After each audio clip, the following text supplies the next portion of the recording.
Welcome to the latest podcast from the University of Exeter Business School. Today we are talking to Professor Ian Bateman about the concept of natural capital, and in particular a framework that himself and colleagues have developed to help leaders make better and more sustainable decisions. Ian is one of the directors at the Land, Environment, Economics and Policy Institute within the Business School. Ian, thanks very much for joining us. My pleasure.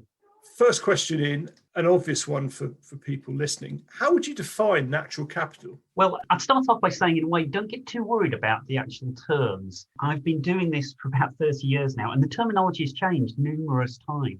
What this fundamentally refers to is the relationship between the natural environment, the economy, and people's well-being. And it doesn't matter what terminology is flavour of the week, that environment is absolutely crucial to our sustained well-being. Nevertheless, the natural capital concept is pretty useful. So what do I mean by it? Well, let's actually start with the second word, capital. A capital asset is any resource that has the capacity to deliver flows of services that improve people's well-being. That's a lot of big words. What do I mean by that? Well, think about the idea of money in the bank. That's some capital. And that capital stock delivers a flow of interest to whoever owns the account. And obviously that can be used to improve their well-being. And this concept can also be applied to the natural environment. So you have things like, for example, fish stocks. That's a natural capital stock. It's natural because the natural world makes it all on its own. We don't have to pay for it. Fantastic. Best investment you can imagine, really. It's a stock because it is literally a group of fish. And it produces a flow of services every year in terms of new fish that we can catch, providing, of course, we don't drive that stock to extinction. Now, there is one other thing that you have to think about when you're considering that flow right the way through to human well-being. Nature never put a meal on my plate. It's a combination of capitals. Okay, so almost every good you can think of is a combination of natural capital, here flows from fish stocks, maybe some human capital, labour of the fishermen, and also some technology associated with actually catching those fish. And it's this combination of these different capitals that actually delivers human well-being. The problem is, unfortunately, that we have tended to treat nature's capital as if it's infinite and free. And unfortunately, that has led to us over-exploiting that capital beyond the levels that you should be doing for sustainable well-being. Has this approach developed alongside everyone's greater awareness of sustainability in the environment? So has that been developed alongside that? And I guess maybe obvious question, why is this so important now? Yes, it has indeed developed alongside it. And what it's really been developed as a result of is the need to take those concerns about sustainability and turn them into practical change. Everybody's worried about the future of the planet. Worrying isn't actually going to change anything.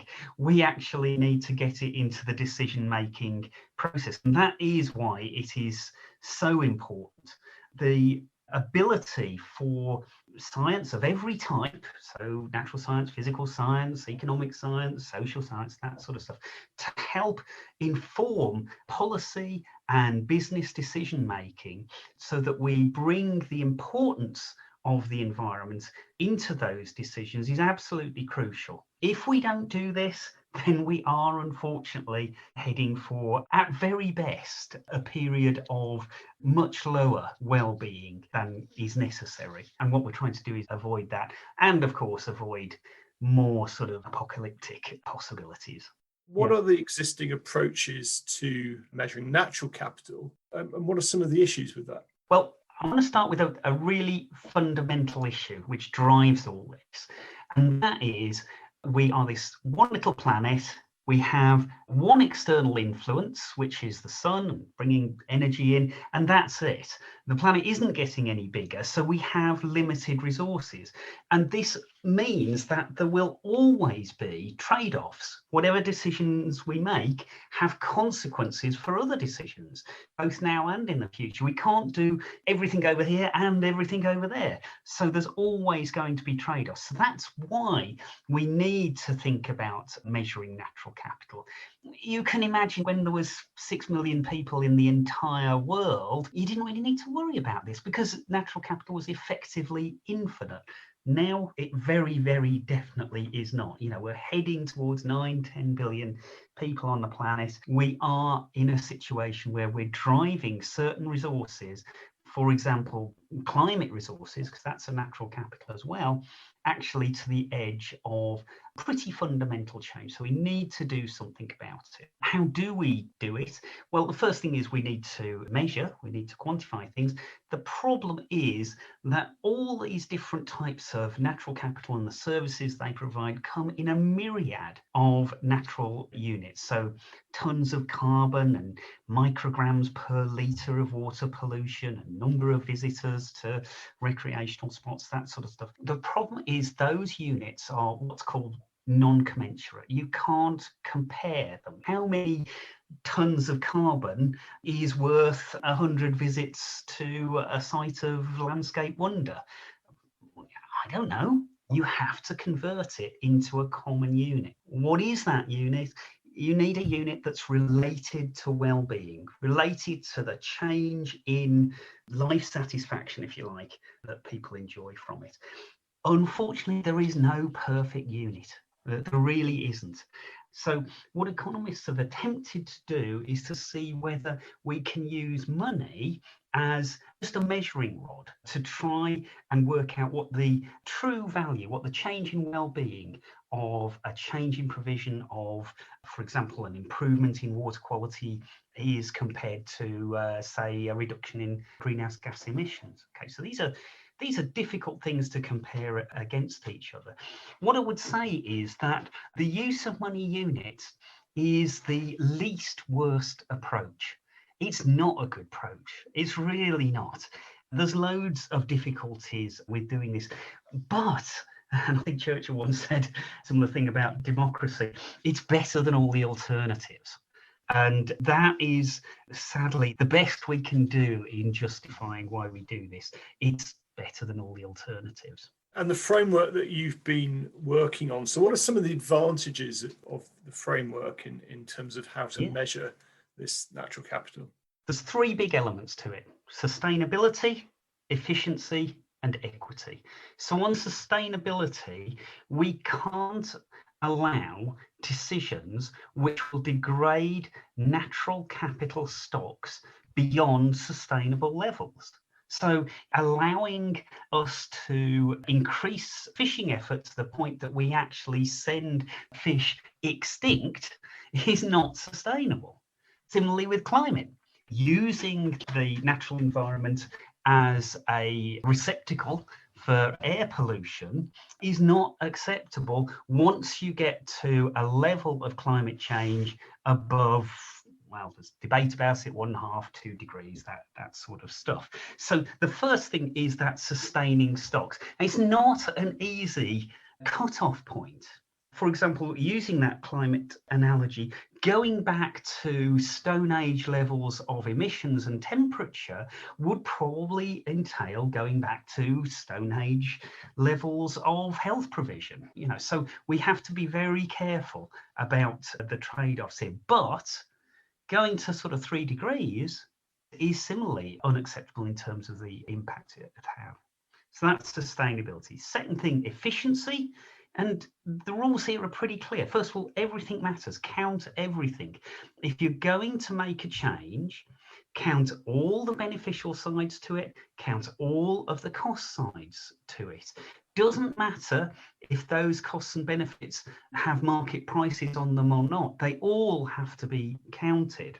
Another aspect to this, though, is there's some elements that are very difficult to then turn into money. Some things you can turn into money quite robustly. If you can't, and the one element I would say is at the moment beyond our ability to robustly value is biodiversity, continued existence of species, then you have to do other things.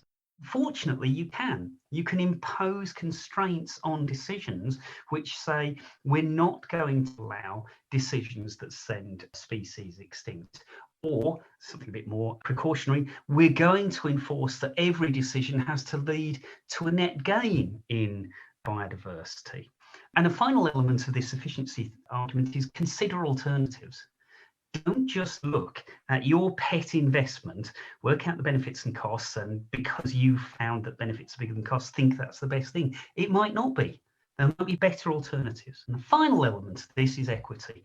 Think about the distribution of those benefits and costs, because it is unacceptable to actually, it's socially unacceptable. It's not just me saying this, to actually load costs onto the disadvantaged in society so as to facilitate increased benefits. So those three elements, bring them all together, that makes the natural capital framework for decision making.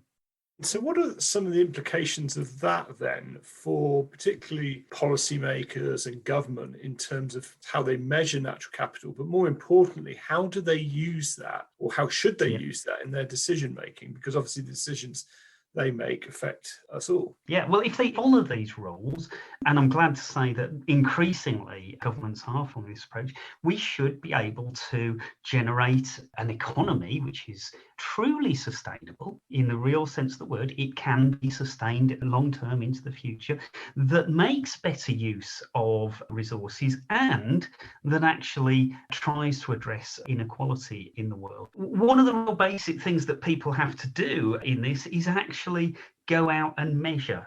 They have to measure the changes that their policies or their proposed investments will or are already having upon natural capital and the flows that it provides. Don't attempt to value things that you haven't physically measured. I have in my career been asked to do exactly that. I won't say which organisation it was, but you've got to work out what the physical changes are. And this does require a degree of integration across different disciplines that probably maps out the real research frontier in the future. I'd go as far as to say that actually the real frontier discoveries of the present century will not be in physics or in economics or in biology or any of that. The real frontier innovations will be across these disciplines. This is where the new frontier really is. And that's also the area that is going to deliver the biggest impact in terms of changing and improving people's lives. Similar to that then, if you look at the benefits of integrating natural capital into decision making, how would you say it works at the kind of level of society, the level of organisations and governments, and the level of individuals? How do those three sort of different levels integrate, and what are the benefits for each of those? Well, the social benefits, as I hope I've illustrated here, are absolutely huge. It's not really an exaggeration to say that the ultimate social benefit is the avoidance of catastrophe. A pretty major catastrophe. I'm not claiming that it is actually the apocalypse, that sort of stuff, but certainly life-changing alterations in well-being for large portions of society in every country around the world, including the UK. We won't be the most badly affected, and that's a mix of history and pure geographical luck that we don't happen to be in some of the most vulnerable areas. But even here, those effects will be huge. So the benefits of this integration for society are absolutely huge.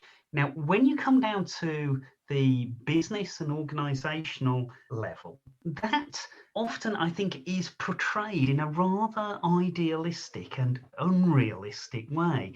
You know, I've heard a lot of colleagues talking about how fantastic corporate social responsibility is, and how all we need to do is to tell businesses what the environmental impact of their activities is, and then they'll go off and change that. Not necessarily at all. That's not actually what businesses do. Ultimately, businesses are there to make money. And I think it's very ineffective to pretend that that's not the case. That is what businesses are there for.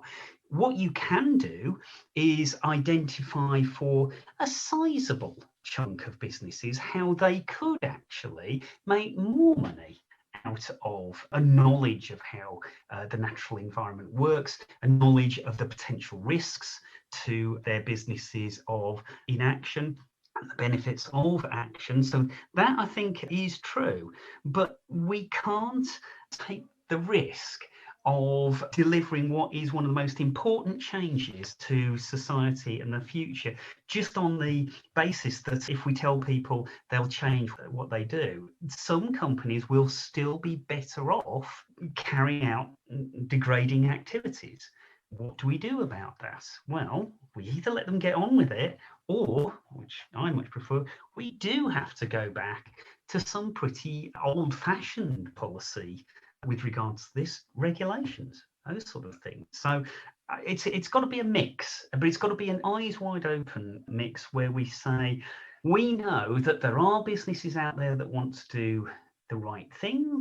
There are some businesses that don't, but let's find a solution that works even when businesses don't want to do the right thing, because then the voluntary action of those that want to improve things will add on top of that.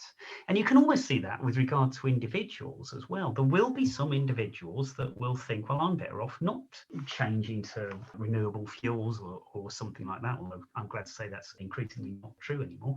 And therefore, I'm not going to do it. If you only rely on people being good, I think that's far too risky. I think what you've got to do is actually make the good thing, the socially good thing, the environmentally good thing, the cheap thing, the easy thing, the default thing. If you do that, then I think the additional good activities and voluntary activities that most people want to do will simply add on top of that. And I guess my final question is, taking that point, if we look at this issue, it is clearly a global issue. What are the steps that are needed then to ensure that this measurement, this kind of decision making is actually carried out at a global level? Because obviously, climate change and all this doesn't respect national boundaries. So how do we get this working globally? Yeah. That's a very good question. And I've kind of changed my views on this. I'm actually much more optimistic than I used to be. Why was I pessimistic? Well, because tale of two cities. Not London and Paris, but Kyoto and Montreal. Montreal is where they signed the protocol that actually got rid of ozone destroying chemicals. Absolutely essential that was done, because if you destroy the ozone layer, we all die. And what's more, we all die now. We're not talking about future generations. We're all saying you get rid of the ozone layer, and really within about 10 years, you're pretty likely to get cancer. So nobody really wants that, do they? So there you've got this very big incentive to cooperate. Sufficient countries came together to actually force other countries to step in line through basically trade bans, that sort of stuff. Kyoto, and the first big attempt to try and extend this approach to greenhouse gases and climate change, really failed. Why did it fail? Well, because carrying on emitting greenhouse gases, I'm going to be all right, basically. At least that was the feeling at the time. Really that's a problem for future me, and actually even more the next generation. Why I feel a bit more encouraged is that I do think that there is more and more acceptance that the population actually are worried about their own lives and the impact that climate change might have on it. So it's no longer just a nice thing to do for the future. People can see climate's changing. You're about the same age as me. The winters that we get now are nothing like the winters when I was a kid. So people see that change and they actually begin to believe it's happening. And that has translated itself into more of an impetus to do something about this. And nicely, it is being helped by good old-fashioned profit and economics again, because what you've seen is that initial seed corn investment in things like renewables in particular now beginning to pay off with massive economies of scale, such that I would say within this decade, you are actually going to find renewable energy bills cheaper than non-renewable energy bills. And once you've got that really nice combination of people wanting to do the right thing, governments picking up on this and beginning to work in cooperation, and actually it also being a self-interested thing as well. And that's why I actually feel a bit more optimistic about this being adopted more and more globally. And that is indeed what you're seeing with the natural capital approach. It is getting more internationally applied. Ian, on that hopefully very optimistic note, that's a great place to finish. Thank you very much for spending time with us today. My absolute pleasure. Thank you for asking me.